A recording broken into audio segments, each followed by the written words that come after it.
नमस्कार मित्रों एवं विद्यार्थियों, श्री राजाराम उच्च माध्यमिक विद्यालय मोजियावास सिंगलाई नगर के ऑनलाइन यूट्यूब चैनल पर आपका स्वागत है।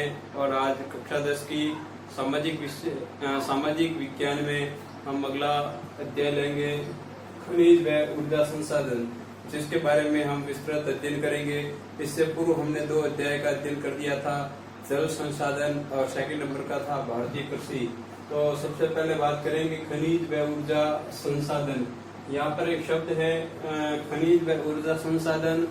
तो यहाँ पर विशेषकर खनिज शब्द से क्या तात्पर्य है कि खनिज इस प्रकार के भौतिक व रासायनिक संगठन से मिलकर बने पदार्थ होते हैं और जिन्हें क्या किया जाता है, भूमि से या भू से खोद कर निकाले जाते हैं। उसे क्या कहा जाता है, खनिज कहा जाता है। और ये खनिज मानव के लिए क्या होता है, उपयोगी होते हैं।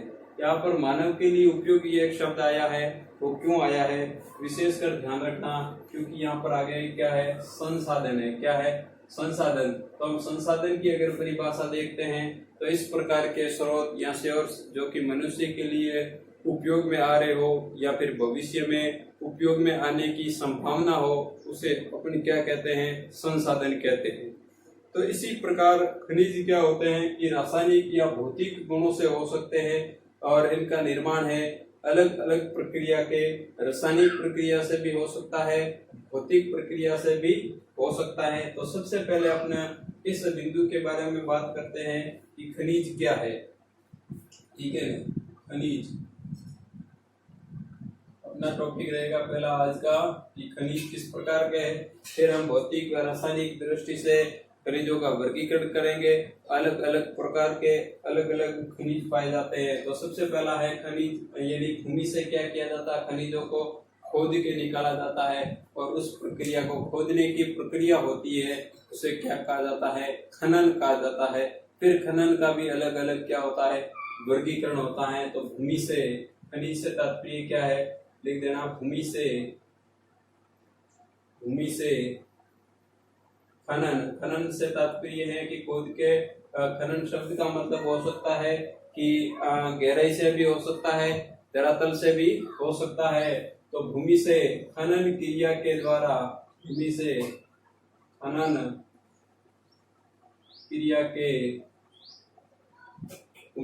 खनन क्रिया के द्वारा निकाले गए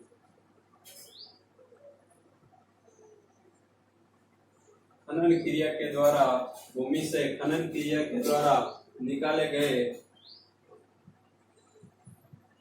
रासायनिक, भूमि से खनन क्रिया के द्वारा निकाले गए रासायनिक तथा भौतिक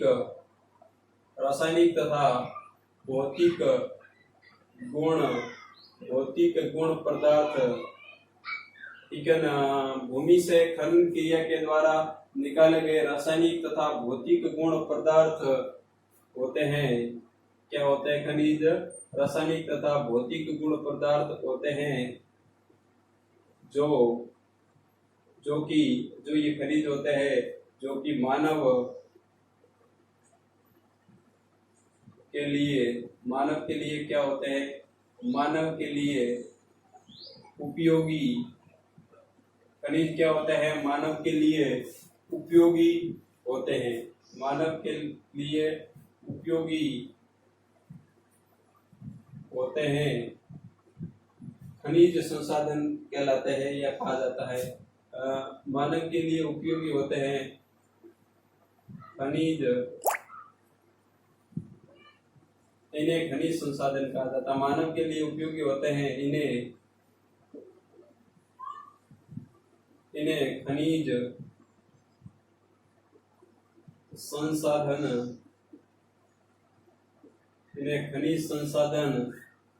कहा जाता है। विशेष ध्यान रखना है कि खनिजों में भौतिक व रासायनिक दोनों प्रकार के गुण होते हैं और मुख्य रूप से ये भूमि से क्या किया जाता है, खोद के निकाले जाते हैं और ये खनिज मानव के लिए उपयोगी होते हैं। इसीलिए वहां पर ऊपर खनिज था और उसके आगे मैंने संसाधन जोड़ा है, क्योंकि यहाँ पर शब्द आया है मानव के लिए क्या है, उपयोगी है उसे खनिज संसाधन कहा जाता है। क्या कहा जाता है? खनिज संसाधन कहा जाता है। विशेषकर ध्यान रखना है, खनिज संसाधन। उसके बाद है कि हम खनिज की अगर बात करते हैं तो खनिजों में जो खनिजों का निर्माण है वो भौतिक व रासायनिक प्रक्रियाओं के द्वारा होता है। इसी कारण हम इनकी उत्पत्ति के आधार पे खनिजों को अलग अलग भागों में, जैसे कुछ खनिज है जिन्हें हम जैविक खनिज कहते हैं और कुछ है जिन्हें हम अजैविक कहते हैं। जैविक खनिज उन्हें कहते हैं जिनका निर्माण जैसे कि जीवाश्म की प्रक्रिया के माध्यम से हुआ है, जैसे कोयला है या फिर पेट्रोलियम है या फिर प्राकृतिक गैस है, जिनका निर्माण है वो जीवाश्म की सहायता से हुआ है। उन्हें हम क्या कहेंगे? जैविक संसाधन, जैविक खनिज संसाधन कहेंगे। क्या कहेंगे? जैविक खनिज संसाधन। जैसे कि लौह अयस्क है, इनका निर्माण है वो रासायनिक संगठन से हुआ है, तो इन्हें हम अजैविक खनिज संसाधन कहेंगे। वैसे देखा जाता है खनिजों की दृष्टि से तो भारत एक संपन्न देश है, यानी जिसमें लगभग सभी प्रकार के खनिज पाए जाते हैं। बड़े तौर पे अधिकतर भारत के खनिज हैं वो प्रायद्वीपीय क्षेत्र या प्रायद्वीपीय पठारी क्षेत्र, साथ साथ में अरावली, विंध्याचल या फिर ब्रह्मपुत्र घाटी या फिर गोदावरी घाटी, और दक्षिण के जो तटवर्ती क्षेत्र हैं जैसे कि केरल का तटवर्ती क्षेत्र है परमाणु खनिज के लिए प्रसिद्ध है। गोदावरी की बेल्ट है जो कि कोयले के लिए प्रसिद्ध है। ब्रह्मपुत्र की घाटी है वो कोयला एवं तेल प्राकृतिक गैस के लिए प्रसिद्ध है। राजस्थान की अरावली है जो कि मार्बल या पत्थर से संबंधित है। तो इस प्रकार से जो भारत का क्षेत्र है वो खनिजों की दृष्टि से क्या है? संपन्न देश है। तो अगर हम बात करते हैं देश के संपूर्ण भारत के 96% खनिज है वो कौन कौन से क्षेत्रों में पाए जाते हैं? तो देश के 96% खनिज मैंने बताया था कि 96% खनिज है या खनिजों का भंडार है। खनिजों का 96% खनिजों का भंडार प्रायद्वीपीय पठारी भाग, प्रायद्वीपीय पठारी भाग, भारत का जो प्रायद्वीपीय पठारी भाग है उसके साथ है अरावली पर्वत। अरावली पर्वत की स्थिति है वो राजस्थान, गुजरात और दिल्ली की रायसीना पहाड़ियों तक है। तो अरावली पर्वत क्षेत्र और अरावली में भी विविध प्रकार के खनिज पाए जाते हैं। ब्रह्मपुत्र घाटी मुख्य रूप से असम का क्षेत्र है जहाँ ब्रह्मपुत्र नदी प्रवाहित होती है और तेल के लिए प्रसिद्ध है। लगभग भारत का जो प्रथम तेल का कुआं है वो इसी क्षेत्र में खोदा गया था। अरावली पर्वत क्षेत्र, ब्रह्मपुत्र घाटी और हिमालय, ठीक है ना। हिमालय का जो तराई प्रदेश है इसमें भी खनिज पाए जाते हैं, जिप्सम वगैरह। हिमालय क्षेत्र तथा तटीय, ठीक है ना। जैसे मैंने बताया था केरल की जो तटीय क्षेत्र है मोनोजाइट है या जिरकन वगैरह, इस प्रकार के परमाणु ऊर्जा के स्रोत पाए जाते हैं। तथा दक्षिण तटीय क्षेत्र, दक्षिण तटीय प्रदेश में स्थित है। यानी देश के 96% खनिज है इन क्षेत्रों में मुख्य रूप से क्या है? स्थित है। विशेष रखना, विशेष क्षेत्र में एक प्रायद्वीपीय पठार, फिर है दूसरे नंबर की अरावली, फिर है गोदावरी और ब्रह्मपुत्र घाटी, हिमालय क्षेत्र तथा दक्षिण तटीय प्रदेश। गोदावरी हालांकि यहाँ पर नाम का उल्लेख नहीं है, फिर भी उसमें सर्वाधिक कोयला पाया जाता है। साथ साथ में हम भारत में खनिजों को भौतिक व रासायनिक संगठन के आधार पे 2 भागों में विभाजित करते हैं। कितने भागों में विभाजित करते हैं? 2 भागों में विभाजित करते हैं। एक धात्विक खनिज है और दूसरा है अधात्विक खनिज। तो यहाँ पर एक बार हम बात कर लेते हैं कि भारत में भौतिक व रासायनिक, भारत में भौतिक व रासायनिक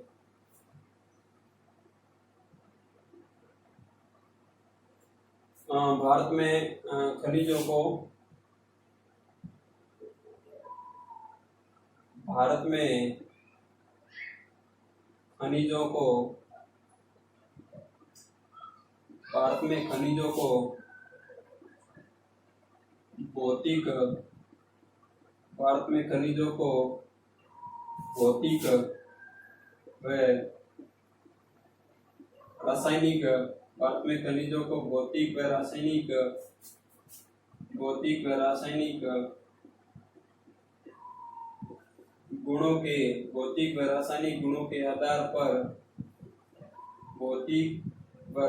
गुणों के आधार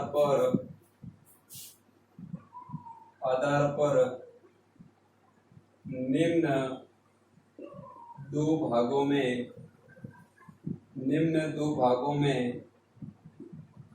विभाजित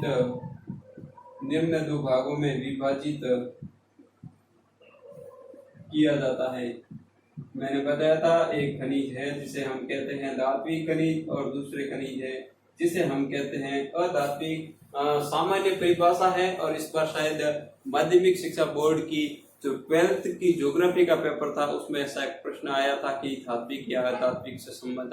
तो सामान्यतः हम खनिजों को भौतिक व रासायनिक संरचना के आधार पर दो भागों में विभाजित करते हैं, और एक धात्विक खनिज है और दूसरे कौन से है अधात्विक। तो मैं आगे यहाँ पर लिख देता हूँ कि धात्विक और अधात्विक। ध्यान रखना कि धात्विक एवं अधात्विक, ठीक है ना। दो कौन कौन से हैं, पहले है धात्विक और दूसरा कौन सा है अधात्विक। एक बार इन दोनों की परिभाषा आप समझ लो, सामान्य परिभाषा है, कोई रटने की आवश्यकता नहीं है कि धात्विक खनिज किसे कहते हैं। इस प्रकार के खनिज जिनमें धातु का अंश पाया जाता है उसे क्या कहते हैं धात्विक खनिज। जैसे कि लो एस्ट है उसमें क्या पाया जाता है धातु पाया जाता है, बॉक्साइड है या क्रोमाइड है। इस प्रकार के जिनमें धातु के अंश पाया जाता है उसे क्या कहते हैं धात्विक। क्या कहते हैं धात्विक। और इस प्रकार के खनिज जिनमें धातु के अंश नहीं पाए जाते हैं उन खनिजों को क्या कहते हैं अधात्विक खनिज कहते हैं। तो सबसे पहले हम लेते हैं धात्विक खनिज। कौन से खनिजों की बात करते हैं धात्विक खनिज। धात्विक खनिज, ठीक है। मैंने कहा था कि परिभाषा सिंपल है, वो रटने की आवश्यकता नहीं है। धात्विक खनिज किसे कहते हैं ऐसे खनिज संसाधन या ऐसे खनिज जिनमें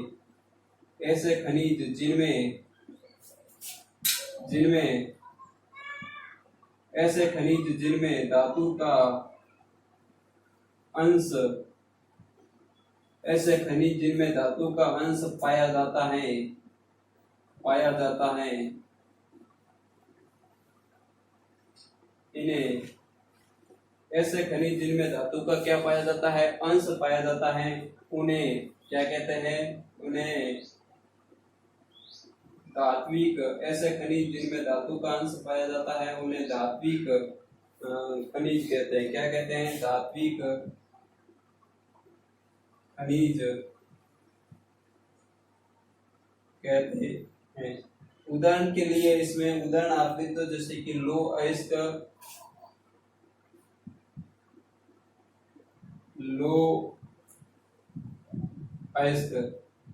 अयस्क में क्या है धातु पाया जाता है। क्या पाया जाता है धातु।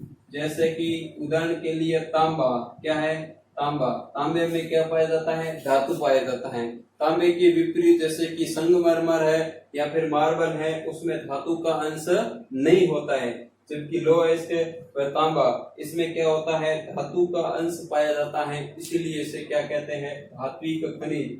उसके बाद है कि हम यहाँ पर लो अयस्क के आधार पे वापस इसे कितने भागों में विभाजित करते हैं दो भागों में। कितने भागों में धात्विक खनिज को वापस कितने भागों में विभाजित करते हैं तो ध्यान रखना दो भागों में। यहाँ से हम देखते हैं कि धात्विक खनिज, कौन से खनिज धात्विक खनिज धात्विक खनिज को लो अंश के आधार पर, किसकी लोह अंश के आधार पर, लो अंश के आधार पर दो भागों में, कितने भागों में दो भागों में विभाजित किया जाता है। कितने भागों में विभाजित किया जाता है? 2 भागों में विभाजित किया जाता है, किया जाता है। अब ध्यान रखना, सबसे पहला हमने पढ़ा था कि भौतिक व रासायनिक गुणों के आधार पर हम धातु को कितने भागों खनिजों को कितने भागों में बांटते हैं? 2 भागों में, एक धात्विक था, दूसरा अधात्विक था। उसके बाद सबसे पहले हमने लिया धात्विक, ऐसे खनिज जिनमें धातु का अंश पाया जाता है उन्हें धात्विक कहते हैं। उसके बाद है कि धात्विक खनिजों को लौह अंश के आधार पर कितने भागों में विभाजित करते हैं? 2 भागों में। सबसे पहला अपना इनका वर्गीकरण पढ़ते हैं कि लौह धातु प्रधान, ठीक है, नाम से ही स्पष्ट हो जाएगा, यहाँ पर कोई रटने की आवश्यकता नहीं है। लौह धातु प्रधान खनिज किसे कहते हैं? लौह धातु, लौह धातु प्रधान खनिज, लौह धातु प्रधान खनिज। ऐसे खनिज या ऐसे धात्विक खनिज कहना है। क्या कहना है? ऐसे धात्विक खनिज, लिख देना परिभाषा, ऐसे धात्विक, ऐसे धात्विक खनिज, ठीक है, ऐसे धात्विक खनिज जिनमें, ऐसे धात्विक खनिज जिनमें लौह अंश की, इसकी लौह अंश की, ऐसे धात्विक खनिज जिनमें लौह अंश की मात्रा या लौह अंश पाया जाता है या लौह अंश की मात्रा पाई जाती है, पाई जाती है, पाई, ठीक है, पाई जाती है, इन्हें या उन्हें लौह धातु प्रधान खनिज कहते हैं। क्या कहते हैं? लौह धातु प्रधान खनिज कहते हैं। लौह धातु प्रधान खनिज कहते हैं, ठीक है, उन्हें क्या कहते हैं? लौह धातु प्रधान खनिज कहते हैं। और इसमें पहला जो खनिज है वो लौह अयस्क है। क्या है? लौह अयस्क। उसके बाद है पाइराइट। क्या है? पाइराइट। उसके बाद है टंगस्टन, टंगस्टन। और उसके बाद है कोबाल्ट और क्रोमाइट आदि।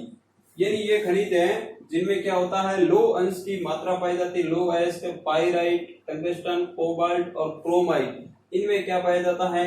लौह अंश की मात्रा पाई जाती है।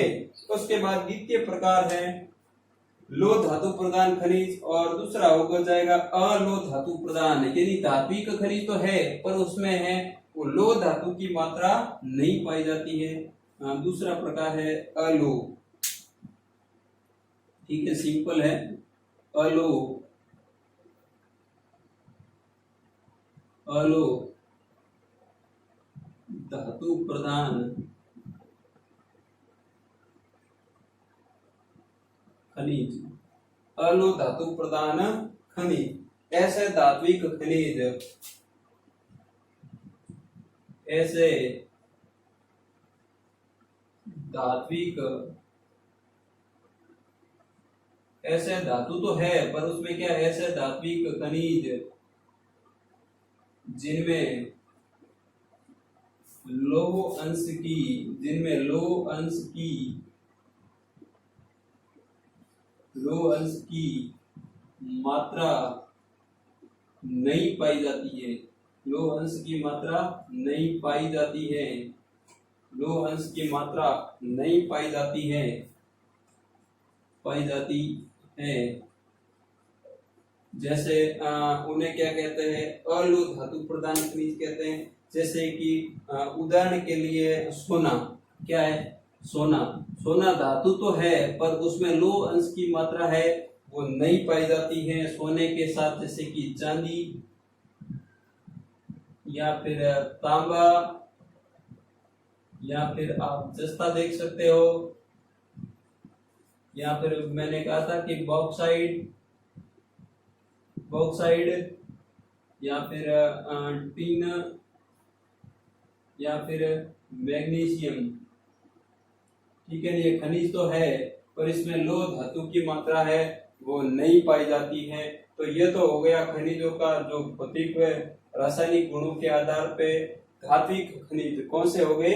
धात्विक। ठीक है, सॉरी यार, धात्विक कर देना, धात्विक।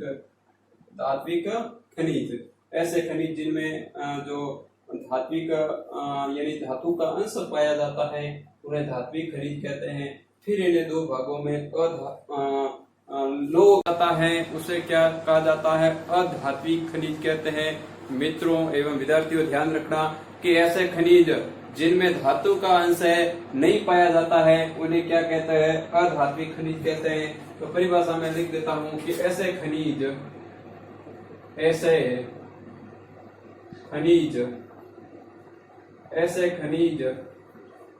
जिनमें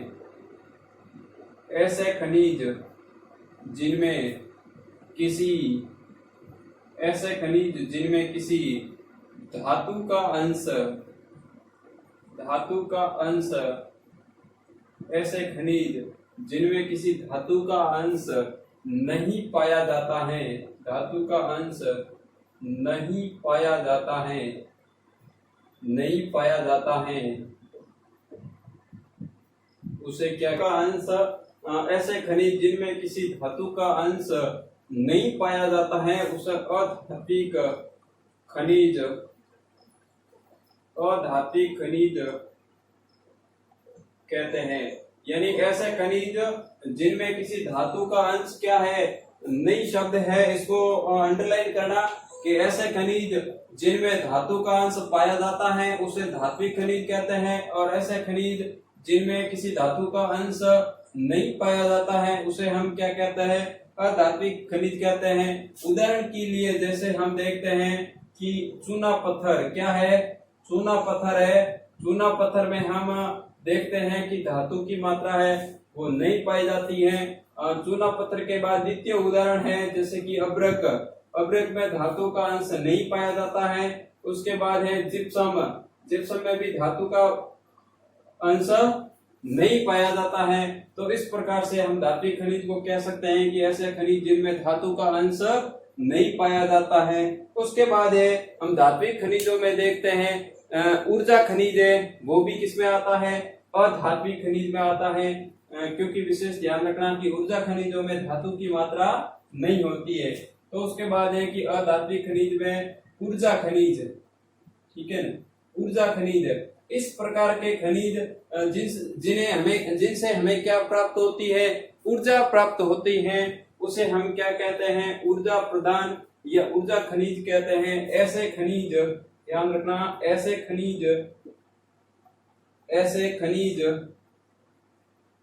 खनिज जो उष्मा यानी एनर्जी, उष्मा या ऊर्जा प्रदान करते हैं। ऐसे खनिज जो कि उष्मा या ऊर्जा प्रदान करते हैं इन्हें ऊर्जा खनिज कहते हैं। क्या कहते हैं? इन्हें ऊर्जा खनिज कहते हैं। विशेष ध्यान रखना, इन्हें ऊर्जा खनिज,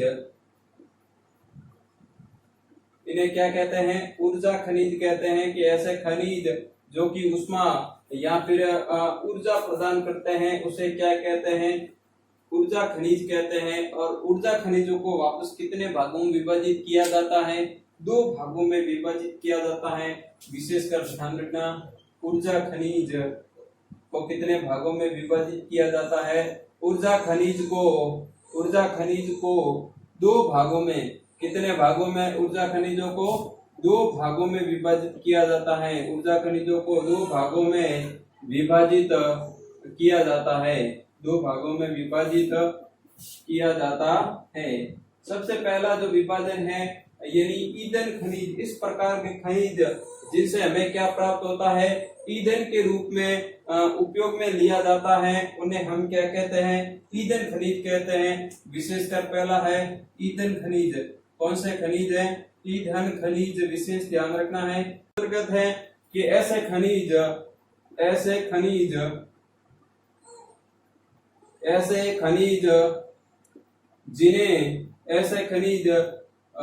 जिन्हें ईंधन के रूप में क्या करते हैं, ऐसे खनिज जिन्हें ईंधन के रूप में, ऐसे खनिज ईंधन के रूप में उपयोग, ईंधन के रूप में उपयोग, ईंधन के रूप में उपयोग लिए जाते हैं। जैसे कि उदाहरण के लिए क्या है, लिए जाते हैं, उदाहरण के लिए जैसे कि कोयला, कौन सा है, कोयला से हमें क्या प्राप्त होता है, ईंधन। तो कोयला का हम सीधा ईंधन के रूप में क्या करते हैं, प्रयोग करते हैं। उसके बाद पेट्रोलियम, सेकंड उदाहरण है ईंधन खनिज का, कौन सा है, पेट्रोलियम, ठीक है। उसके बाद तीसरा है प्राकृतिक गैस आदि, प्राकृतिक गैस आदि जिन्हें हमें, जिनसे हमें क्या प्राप्त होता है, जिनसे हमें ईंधन के रूप में ऊर्जा प्राप्त होती है। और द्वितीय प्रकार के जो ऊर्जा खनिज है, अणु शक्ति खनिज, कौन से है, अणु शक्ति खनिज, अणु शक्ति, अणु शक्ति खनिज, विशेष ध्यान रखना है कि अणु शक्ति खनिज, जिसमें ऐसे खनिज जिसमें क्या, उदाहरण के लिए जिनसे हमें अणु शक्ति के रूप में प्राप्त होता है, जिसमें मुख्य रूप से जैसे कि यूरेनियम, क्या है, यूरेनियम, यूरेनियम, उदाहरण के लिए जैसे कि यूरेनियम। उसके बाद द्वितीय उदाहरण है थोरियम। उसके बाद प्रकार के जो खनिज हैं जिनसे हमें क्या होती है, अणु शक्ति प्राप्त होती है, यूरेनियम, थोरियम, बेरिलियम, इल्मेनाइट आदि। और भारत में मुख्य रूप से धात्विक और अधात्विक कुल मिला के 89 प्रकार के खनिज पाए जाते हैं, मुख्य रूप से। अगला उदाहरण क्या है, इल्मेनाइट, ठीक है ना। अगला उदाहरण है इल्मेनाइट, अणु शक्ति खनिज जिसमें मुख्य रूप से यूरेनियम, थोरियम, बेरिलियम और इल्मेनाइट। और भारत में धात्विक और अधात्विक कुल मिला के 89 प्रकार के खनिज पाए जाते हैं। कितने प्रकार के, 89। तो ध्यान रखना कि भारत में धात्विक, भारत में धात्विक व अधात्विक, भारत में धात्विक व अधात्विक 89 खनिज पाए जाते हैं। कितने खनिज है, 89 खनिज पाए जाते हैं, ठीक है ना। और जिसमें मुख्य रूप से अगर अधात्विक की बात करते हैं, जिनमें 52 खनिज, कितने हैं, 52 खनिज है, वो कौन से है, अधात्विक खनिज है।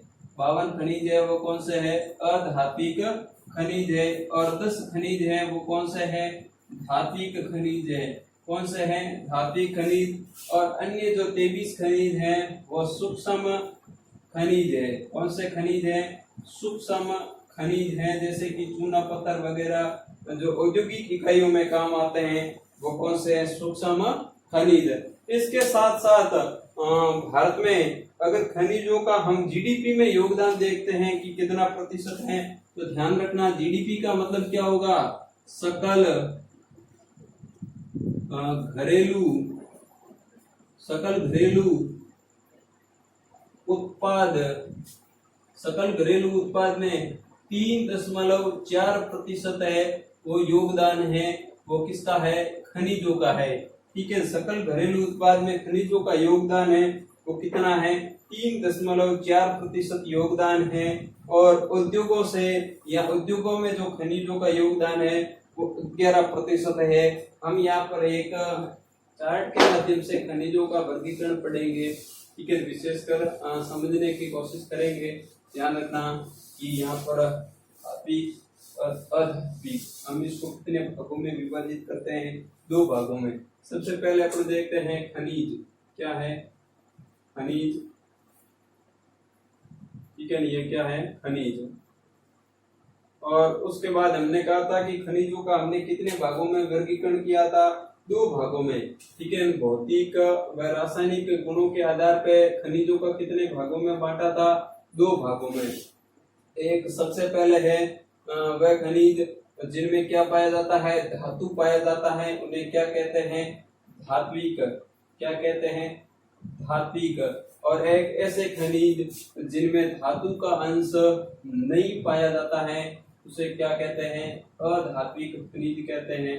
तो ये हो गया धात्विक और ये हो गया अधात्विक खनिज, ठीक है ना, अधात्विक। और इसमें आप एक एक उदाहरण देख लो, जैसे कि धात्विक में हो गया, क्या हो गया, लौह अयस्क, क्या हो गया, लौह अयस्क, लौह अयस्क हो गया। और अधात्विक के अंतर्गत जैसे कि चूना पत्थर, क्या हो गया, चूना पत्थर, ठीक है। उसके बाद खनिजों को हमने दो भागों में वर्गीकरण किया था, धात्विक और अधात्विक। उसके बाद है हम धात्विक खनिज को वापस कितने भागों में वर्गीकृत करते हैं, धात्विक खनिज को हमने वापस दो भागों में बांटा। कितने भागों में बांटा, दो भागों में।